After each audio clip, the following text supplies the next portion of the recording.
नमस्कार, स्वागत है आपका। एमवी नेटवर्क देख रहे हैं आप और मैं हूं आपके साथ लता। बुलेटिन की शुरुआत करेंगे हम खबर के साथ। पीएम नरेंद्र मोदी मंगलवार यानी कि आज वाराणसी लोकसभा सीट से तीसरी बार नामांकन उन्होंने दाखिल किया है।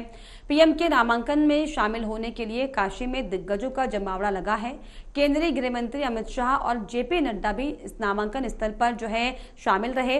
विभिन्न प्रदेशों के मुख्यमंत्री, केंद्रीय मंत्री व सांसद, विधायक सभी नामांकन में शामिल हुए हैं। इसके साथ ही एनडीए के सहयोगी साथी भी इसमें मौजूद रहे। जिलाधिकारी के समक्ष नामांकन दाखिल करते समय प्रधानमंत्री नरेंद्र मोदी के साथ मुख्यमंत्री योगी आदित्यनाथ और प्रस्तावक मौजूद थे। पीएम मोदी के नामांकन के लिए 4 प्रस्तावक पंडित गणेश्वर शास्त्री, बैजनाथ पटेल, लालचंद्र कुशवाहा और संजय सोनकर रहे। दरअसल चुनाव में प्रस्तावक के बिना किसी उम्मीदवार का नामांकन अधूरा माना जाता है। रिटर्निंग ऑफिसर को प्रस्तावकों के हस्ताक्षर सत्यापित करने होते हैं। नामांकन से पहले प्रधानमंत्री नरेंद्र मोदी ने वाराणसी के दशाश्वमेध घाट पर पूजा अर्चना की। उसके बाद पीएम मोदी ने काल भैरव मंदिर जाकर भी पूजा की है। आपको बता दें कि पीएम मोदी ने साल 2014 और साल 2019 में वाराणसी से लोकसभा चुनाव जीता था और अब की बार यहां से तीसरी बार चुनाव लड़ने जा रहे लोकसभा चुनाव के 7वें चरण के तहत वाराणसी में 1 जून को मतदान किया जाएगा।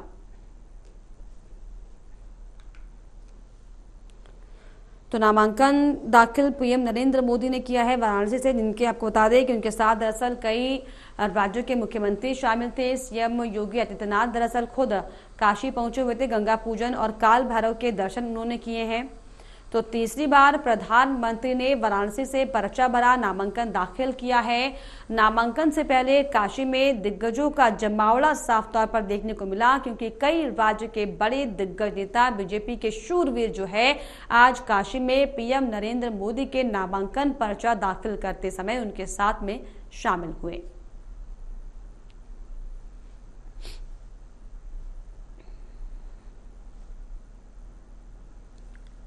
तो नामांकन से पहले काशी में दिग्गजों का जमावड़ा वो दिखाई दिया। आपको बता दें कि लोकसभा चुनाव का रण वो जारी है। 4 चरणों के चुनाव अब हो चुके हैं। अब कुछ चरणों के चुनाव बाकी हैं और उसी में जान फूंकने का काम बीजेपी की तरफ से किया जा रहा है। और इसी कड़ी में आपको बता दें कि बीजेपी की तरफ से आपको बता दें कि तमाम बड़े बड़े दिग्गज नेता एड़ी चोटी का जोर लगाते हुए दिखाई पड़ रहे हैं।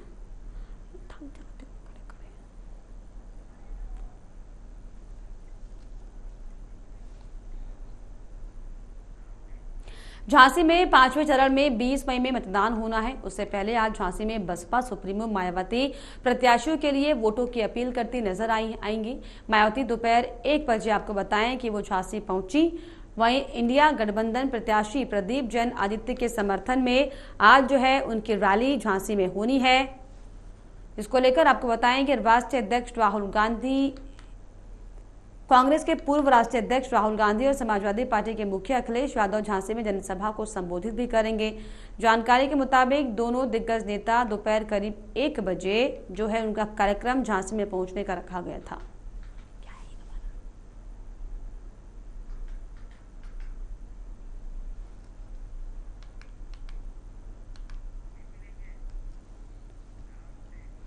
कांग्रेस की राष्ट्रीय महासचिव और स्टार प्रचारक प्रियंका गांधी वाड्रा अमेठी में काफी सक्रिय हैं। वो लगातार अमेठी का दौरा कर रही हैं। इसी कड़ी में एक बार फिर से प्रियंका अमेठी के लोगों के बीच पहुंची, जहां पर उन्होंने कांग्रेस प्रत्याशी के शर्मा के समर्थन में 3 चुनावी सभाएं की हैं। प्रियंका गांधी हेलीकॉप्टर से अमेठी के खैरोना में उतरी। यहां पर प्रियंका ने ठेंगहा शुकुलपुर में आयोजित जनसभा में लोगों को संबोधित किया है। यहां से प्रियंका गांधी टीकर माफी होते हुए हारीपुर पहुंची और यहां पर भी प्रियंका गांधी ने हारीपुर की जनसभा को संबोधित किया। चुनावी सभाओं में प्रियंका गांधी ने पीएम मोदी और स्मृति ईरानी पर जमकर निशाना साधा और कहा कि प्रधानमंत्री नरेंद्र मोदी ने अपने खरबपति मित्रों के कर्जे किसानों और देश की जनता के पैसों से माफ किए हैं। इंदिरा जी ने गरीब जनता के पैसों को सुरक्षित करने के लिए बैंकों का राष्ट्रीयकरण किया था। मोदी जी सरकारी बैंकों से पैसे लेकर अडानी और अंबानी के कर्ज माफी कर रहे हैं। किसान गरीबी के दलदल में फंसा हुआ है। नौजवान नौकरी के लिए परेशान है। आम जनता रोजगार के लिए परेशान है। जनता रो रही है और मोदी जी चमकते हुए कपड़ों में मंच पर चमकते हैं। मंच से उतरकर लोगों की समस्याएं जानने की बात की तो दूर, कभी जनता से नमस्ते भी नहीं करते। प्रधानमंत्री नरेंद्र मोदी अपनी हर सभा में सिर्फ नफरत फैलाने और फिजूल की बातें किया करते हैं। स्मृति भी झूठ फैलाने में उनसे कम नहीं है। प्रियंका गांधी यहां से निकलकर देर शाम दुर्गापुर रोड स्थित अमेठी कांग्रेस कार्यालय पहुंची और इस दौरान कांग्रेसियों ने प्रियंका गांधी का फूल मालाओं के साथ जमकर स्वागत किया है। यहां पर आयोजित जनसभा में प्रियंका गांधी के समक्ष बसपा के नेताओं ने कांग्रेस पार्टी की सदस्यता भी ली है। एक चुनाव महंगाई और बेरोजगारी के आधार पर लड़ने, विकास के आधार पर लड़ने, एक चुनाव, कोई भी एक चुनाव काबिल नहीं है, कुछ नहीं किया है। बेरोजगारी आज चरम पे है। 45 सालों में इतनी बेरोजगारी नहीं रही। महंगाई चरम पे है। लोग दुखी हैं, परेशान हैं और ये लोग सिर्फ ये बातें चुनाव यहाँ पाकिस्तान की चुनाव लड़िए अपने काम। आपने 10 सालों से आप सत्ता में रहे, क्या किया है? एक बात गिना दीजिए, क्या किया है? बेरोजगारी के लिए क्या किया? महंगाई को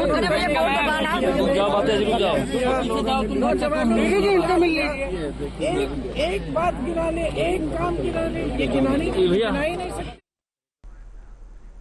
रामपुर में इलाज के दौरान एक प्रसूता की मौत हो गई। परिजनों ने निजी अस्पताल में नर्स द्वारा गलत इंजेक्शन लगाने के आरोप लगाए गए हैं। इस दौरान परिजनों ने निजी अस्पताल पर हंगामा भी किया। हंगामे के चलते अस्पताल स्टाफ मौके से फरार हो गया। हंगामे की सूचना पाकर मौके पर पुलिस पहुंच गई। लोगों का आरोप है कि अक्सर मरीजों के इलाज के दौरान मौत हो जाती है। स्वास्थ्य विभाग में कार्यवाही के नाम पर ऐसे अस्पतालों को बंद करवा देता है, लेकिन स्वास्थ्य माफिया नाम बदलकर दोबारा ऐसे अस्पताल खोल लेते हैं। ऐसे में जिला प्रशासन और स्वास्थ्य विभाग को फर्जी अस्पतालों के खोलने पर ही रोक लगानी चाहिए।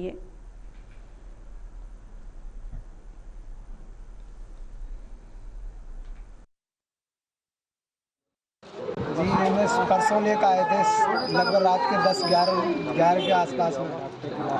तो यहाँ भर्ती कराया था हमने। भर्ती कराने के बाद फिर उन्होंने कही तो ब्लड चाहिए, पैसों से जो जमा कराए उन्होंने कराया। फिर ब्लड के लिए हम ब्लड भी लेकर आए, फिर 2 यूनिट लेकर आए। फिर उन्होंने 1 यूनिट सुबह फिर मंगाया था कल, वो भी लेकर आए। फिर उन्होंने कल रात में इन्होंने चढ़ाया, उस टाइम डॉक्टर नहीं थे, इन्होंने फिर नर्सों ने चढ़ाया था डॉक्टरों के।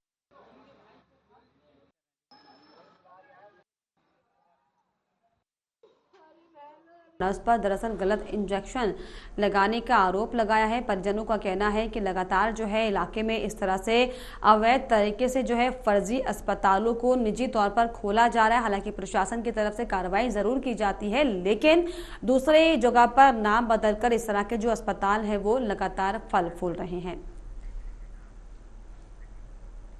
उन्नाव में नाराज ग्रामीणों ने जाम की सड़क निर्माणाधीन एक्सप्रेसवे पर कट न बनने से, दरअसल आपको बताएं कि ग्रामीण नाराज हैं। रास्ता न मिलने से ग्रामीणों ने सड़क पर जमकर जाम लगा दिया। कट न बनाए जाने तक धरने पर बैठने को अड़े सैकड़ों ग्रामीण। ये बड़ी जानकारी उन्नाव पूर्वा स्टेट हाईवे पर रसीदपुर गांव का ये पूरा मामला बताया जा रहा है। तो ये बड़ी जानकारी बता दें, कट न मिलने से लेकर ग्रामीण नाराज हैं और इसी को लेकर जमकर हंगामा किया है, चक्का जाम किया गया। उन्नाव में नाराज ग्रामीणों ने सड़कें जाम की है। प्रशासन से, सरकार से मांग है कि निर्माणाधीन एक्सप्रेसवे पर कट दिया जाए ताकि जो सहूलियत हो आने जाने वाले को वो मिल सके। तो निर्माणाधीन एक्सप्रेस में कट ना बनाने से नाराज हो गए ग्रामीण, जिसके बाद जमकर सड़क पर ग्रामीणों ने प्रशासन के खिलाफ हंगामा किया है।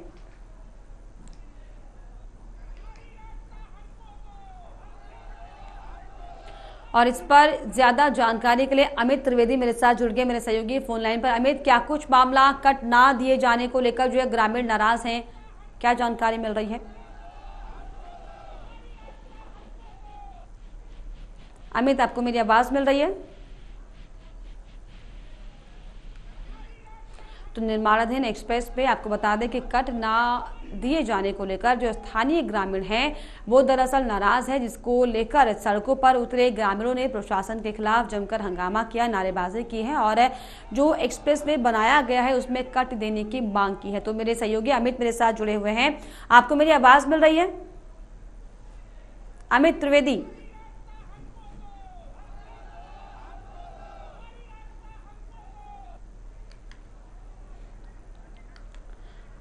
तो कट ना मिलने से नाराज ग्रामीण है। अमित, आपको मेरी आवाज मिल रही है? ग्रामीणों की नाराजगी किस बात को लेकर, क्या कुछ जानकारी?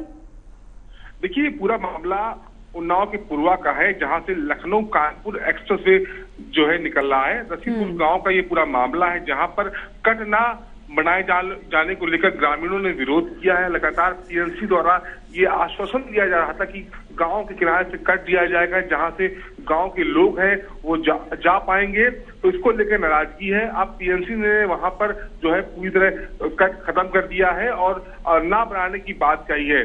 उस गांव से लगभग 10 गांव ऐसे हैं जो उस गांव से निकलते थे। लगभग 10,000 ग्रामीणों का रोज का आवागमन था, को लेकर आज ग्रामीणों ने वहां पर सड़क जाम कर दिया है और विरोध प्रदर्शन किया है। तो क्या कुछ प्रशासन की तरफ से कहना है कि आप जो निर्माणाधीन जो एक्सप्रेस वे उसमें कुछ चेंजेस किए जाएंगे क्या, अकॉर्डिंग गांव के जो मांगे उसको देखते हुए? देखिए, लगातार जो ग्रामीण है वो अपनी बात कह रहे हैं कि उस गांव से लगभग 10 गांव ऐसे हैं जुड़े हुए हैं जो उस एक्सप्रेस वे से गुजरेंगे। 10,000 जो ग्रामीण है रोज वहां आवागमन होता है, तो ऐसे में जो वहां का जो कार्य है वो प्रभावित होगा। हालांकि जिला प्रशासन द्वारा कोई भी ऐसी बात नहीं कही गई है। फिलहाल मौके पर एसडीएम पहुंचे हैं, लगातार वो बात कर रहे हैं और ग्रामीणों से उनको समझाने में आने का प्रयास कर रहे हैं। फिलहाल तो ऐसे में अमित, प्रशासन का इस पर क्या कुछ कहना है? क्या बिना कुछ सोचे समझे, बिना कुछ पूरे स्ट्रक्चर को देखकर क्या इतना बड़ा एक्सप्रेसवे बना दिया गया? अगर इतने सारे गाँव जुड़े हुए तो कोई ना कोई जरिया जो है पैमाना मापदंड तो रखा गया होगा ना एक्सप्रेसवे बनाने के लिए? जी बिल्कुल, पीएनसी द्वारा ये बताया गया था कि पहले साइड से एक लोअर साइड से रोड दी जाएगी, तो फिलहाल उस रोड को बंद कर दिया गया है और एक नई रोड बनाने की बात कही गई। फिलहाल अभी तक आधिकारिक कोई पुष्टि नहीं हो पाई है। फिलहाल मौके पर एसडीएम पहुंच गए हैं, वो ग्रामीणों से बात कर रहे हैं और नई कोई रास्ता बनाने की बात कही जा रही है, जिससे कि गाँव वालों को आसानी रहे। चलिए, गांव वालों की सहूलियत के लिए जो है अब नए रास्तों को निकालने की बात जो है चल रही है। बहुत शुक्रिया आपका अमित, तमाम जानकारियों के लिए, तमाम बातचीत के लिए। आगे बढ़ेंगे, बड़ी जानकारी बुलंदशहर से, जहां पर मामूली विवाद में कई राउंड फायरिंग हुई है। फायरिंग से महिला के हाथ में गोली लगी है। आंधी में गिरे आम के पेड़ को उठाने को लेकर दरअसल विवाद हुआ था, जिसके बाद एक पक्ष के युवक पर फायरिंग का आरोप लगा है। महिला की हालत गंभीर बताई जा रही है, हायर सेंटर उसे रेफर किया गया है। आपको बता दें कि मामला दर्ज कर आरोपी की तलाश में पुलिस जुटी हुई है। तो कोतवाली क्षेत्र के झमका गाँव का ये पूरा मामला बताया जा रहा है। आकाश, क्या मामला हुआ है? सर, इन्होंने आकर हमारे पेड़ ले जा रहे थे, उठा कर आंधी में से, आंधी में पेड़ गिर गया था, उसे उठा के ले जा रहे। अच्छा। और हमारे घर के ने रोके तो इन्हें आते थे गोली चलाई इन्हें हमारी बाइक पे। अच्छा, बाइक पे कहाँ लगी है? हाथ में गोली लगी है। हमारे भाई पे भी गोली चलाई थी, भाई हट गो साइड में। अच्छा। और घर पर कोई है नहीं, तो ये 3-4 भाई ने गोली चलाई है घर से, छप्पन पे से चढ़ कर। ये थाना खुर्जानगर जनपद बुलंदशहर से संबंधित प्रकरण है। थाना खुर्जानगर के झमका गाँव में एक आम के हरे पेड़ जो कि आंधी में गिर गया था, उसके स्वामित्व को लेकर के 2 पक्षों में विवाद हो गया, जिसके परिणाम स्वरूप एक पक्ष द्वारा दूसरे पक्ष के ऊपर अवैध तरीके से फायरिंग की गई, जिसके परिणाम स्वरूप रेनू नाम की एक महिला के दाहिने हाथ में गोली लगी है। जो पीड़ित व्यक्ति हैं उनकी तहरीर प्राप्त करके मुकदमा पंजीकृत कर लिया गया है। शीघ्र ही दोषी व्यक्तियों की गिरफ्तारी। चंदौली के चकिया कोतवाली क्षेत्र के महाकाली वार्ड नगर की छात्रा हिना ने सीबीएसई की हाई स्कूल की परीक्षा में 70% अंक पाने के बाद अपने आप से संतुष्ट नहीं थी, जिसके बाद छात्रा ने घर के अंदर फांसी लगाकर आत्महत्या कर ली। जिसके बाद आनन फानन में जिला संयुक्त चिकित्सालय लेकर पहुंचे, जहां पर डॉक्टर ने उसे मृत घोषित कर दिया। और इसके बाद आपको बताएं कि परिजनों में कोहराम का माहौल है। पुलिस ने शव को कब्जे में लेकर पोस्टमार्टम के लिए भेज दिया है। एक लड़की आई थी 4:45 बजे लगभग 4:45 पे। हिना सोनकर 17 साल की है, ये वार्ड नंबर 5 चकिया की रहने वाली है। वो मृत अवस्था में लाई गई, उसे एग्जामिनेशन में मृत घोषित कर दिया गया। उसके गले पे फंदे का निशान था, इसलिए हम लोग पुलिस में इंफॉर्मेशन करके पोस्टमार्टम से रिफर कर दिया। तो ये फांसी लगाने का मामला है, क्यों फांसी लगाए सारी जानकारी वो है? अब इसके बारे में जानकारी नहीं सुनते हैं, उसका नंबर कुछ कम आया था इसलिए। अब असली रीजन तो पता लगेगा उसको इन्वेस्टिगेशन के बाद ही, वो जो पुलिस का काम है।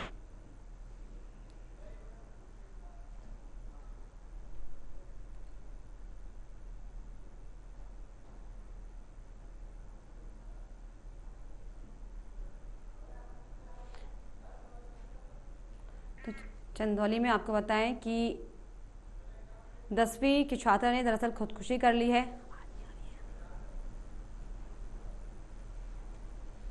तो 10वीं की छात्र ने खुदकुशी की। आपको बता दें कि दरअसल 70% नंबर आने से बच्ची नाराज थी, नाखुश थी, जिसकी वजह से बच्ची ने फांसी लगाकर खुदकुशी की है।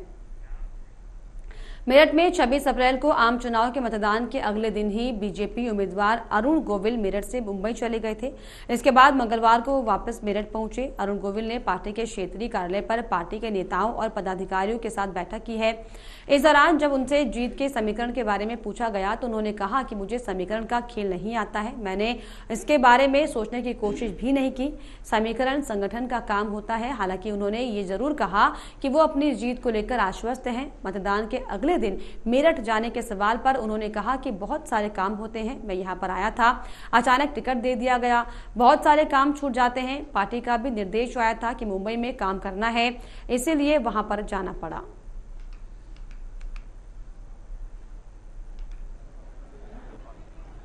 मुझे देखिए समीकरण की जो खेल है वो मुझे नहीं आता है अभी भी। मैंने उसको सोचने की कोशिश भी नहीं की, क्योंकि समीकरण सोचना और वो सब काम संगठन का होता है, तो संगठन ज़्यादा अच्छे से कर पाता है। पर जीत के प्रति जो मुझे रुझान लग रहा है, जो देखने में आता है, उसके प्रति मैं पूर्ण आश्वस्त हूँ। एक प्रधानमंत्री जी कह रहे हैं कि 400 पार की बात कर रहे हैं, है ना?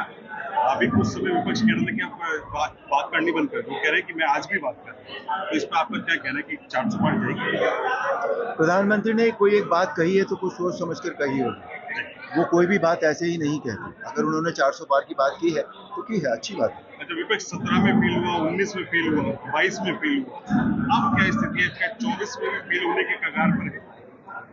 अब देखिए, अगर एक को ज्यादा सफलता मिलनी है तो दूसरे को फेल होना ही है, बस यही समीकरण होता है। तो अगर भारतीय जनता पार्टी को जब इतनी सफलता मिलनी है तो विपक्ष को फेल होना ही पड़ेगा। गाजियाबाद में घंटाघर फ्लाईओवर के नीचे चलते हुए मैजिक ऑटो में भीषण आग लग गई। आपको बता दें कि आग किन कारणों से लगी है फिलहाल ये पता नहीं चल पाया है, लेकिन चंद सेकंड में ही आग ने अपना विकराल रूप ले लिया। सूचना पर पहुंची दमकल कर्मी की टीम ने आग पर काबू पाया। आग से कार जलकर खाक हो चुकी है। मेरठ में टोल प्लाजा कर्मचारी पर कार चढ़ाने का वीडियो सामने आया है, जिसमें फास्टैग में पैसे ना होने के कारण कर्मचारी कार रोक लेते हैं।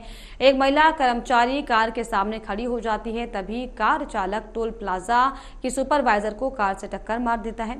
घटना में महिला गंभीर रूप से घायल हो गई, उन्हें निजी अस्पताल में भर्ती कराया गया है। वहीं कार सवार कार लेकर फरार हो गया, जिसके बाद पुलिस मामले की जाँच कर रही है। रामपुर में पत्नी की हत्या के आरोपी पति को पुलिस ने गिरफ्तार कर लिया। एक दिन पहले पत्नी के दुपट्टे से गला घोंटकर उसकी हत्या कर आरोपी पति फरार हो गया था। पुलिस ने उसे 24 घंटे के अंदर उसे दबोच लिया। इस बीच पुलिस मौके पर पहुंची और शव को कब्जे में लेकर पोस्टमार्टम के लिए भेज दिया गया। महिला के भाई की तहरीर के आधार पर पति के खिलाफ रिपोर्ट दर्ज कर ली गई है।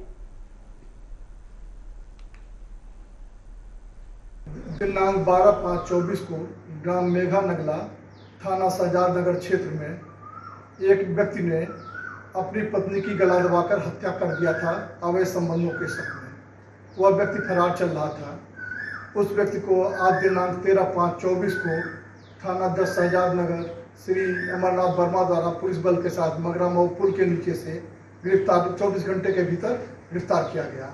उसे न्यायालय प्रेषित किया जा रहा है। खबर अब श्रावस्ती से है, जहां पर अचानक एक बाइक ने 4 साल के बच्चे को टक्कर मार दी। टक्कर मारने के बाद बाइक चालक भाग गया। बच्चे को घायल अवस्था में अस्पताल में भर्ती कराया गया, जहां पर इलाज के दौरान बच्चे ने दम तोड़ दिया। पुलिस ने शव का पोस्टमार्टम करवाकर परिजनों को सौंप दिया है, जिसके बाद टक्कर मारने वाले बाइक चालक की तलाश की जा रही है। तो अस्पताल में इलाज के दौरान हालांकि एक बच्चे की मौत हो गई है। हालांकि पुलिस इस पूरे मामले की जांच कर रही है। आपको बता दें कि 4 साल के बच्चे को दरअसल एक बाइक सवार ने टक्कर मार दी, जिसके बाद जो है अस्पताल में इलाज के दौरान बच्चे की मौत हो गई।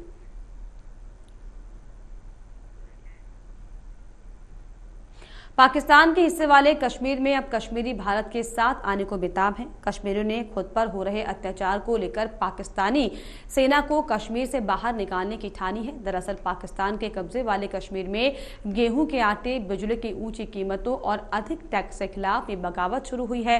सुरक्षा बलों और प्रदर्शनकारियों के बीच हिंसक झड़प हो रही है। ऐसे में पाकिस्तान के सामने अब मुसीबत खड़ी हो गई है। रिपोर्ट देखिए। हिंदुस्तान का पीओके मिशन, पाकिस्तान में टेंशन। पीओके अभी झांकी है, लाहौर भी तो बाकी है। आतंकियों की छाती पर लहरेगा तिरंगा, कट्टरवादियों में मच गया है हल्ला। एक कश्मीर जो पाक ऑक्यूपाई कश्मीर है, वो भारत का है या नहीं है? जोर से बोलो, है या नहीं है? अरे राहुल बाबा, आपको डरना है तो डरिए एटम बम से, हम नहीं डरते हैं। पाक ऑक्यूपाई कश्मीर भारत का है और हम वो लेके रहेंगे, लेके रहेंगे, लेके। पाकिस्तान हो चाहे पीओके, हर जगह भिखारिस्तान अपनी औकात दिखा ही देता है। पाकिस्तान में आज चारों ओर बर्बादी ही बर्बादी है। लेकिन साहब, सपने हैं हिंदुस्तान फतेह के। तभी कहते हैं कि इंसान को अपनी औकात से ज्यादा नहीं सोचना चाहिए। और जब आप पाकिस्तान जैसे देश हो, तब तो बिल्कुल भी नहीं। पाकिस्तान ऑक्यूपाइड कश्मीर यानी कि पीओके अब भिखारिस्तान के जुल्मों से तंग आ चुका है। वो अब हर हाल में भारत से मिलने का इंतजार कर रहा है। पाकिस्तान की सेना और शहबाज सरकार के खिलाफ अब तक का सबसे बड़ा विद्रोह प्रदर्शन आरंभ हो चुका है। पाकिस्तान की दमनकारी नीति के खिलाफ अब पूरा पीओके एकजुट होकर इंसाफ की लड़ाई लड़ रहा है। पीओके के लोगों को अच्छे से पता है कि भारत में दुनिया के सबसे बड़े चुनाव हो रहे हैं। वो उम्मीद कर रहा है कि चुनाव के बाद भारत उसे सहारा देगा। उसकी विकास यात्रा भी कश्मीर की विकास यात्रा जैसी हो जाएगी। ये उम्मीद उनकी इस बात से और बंध गई है कि अब खुद गृह मंत्री अमित शाह ने पीओके समेत पाकिस्तान को साफ कर दिया है कि उस पर हमारा अधिकार है। गरीबी और भुखमरी से जूझ रहे लोग पाकिस्तान के खिलाफ हाय हाय के नारे लगा रहे हैं। मुजफ्फराबाद में जमकर बवाल हो रहा है। 70 से ज्यादा प्रदर्शनकारियों को गिरफ्तार कर लिया गया है। हालात बद से बदतर हो चुके हैं। पीओके में आजादी की मांग जोर पकड़ रही है। इन्हीं मांगों को लेकर पीओके के मुजफ्फराबाद, सुधनोती और मीरपुर में जुल्म के खिलाफ लोगों का गुस्सा फूट पड़ा है और लोग भड़के हुए हैं। बस अगर उम्मीद है तो भारत से है।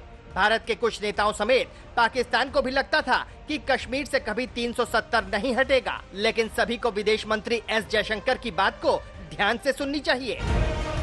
You know, things which people took for granted, you know, and because you asked me about POK, I'll answer that very directly. Look, forget I will come to POK for a moment. Take even 370.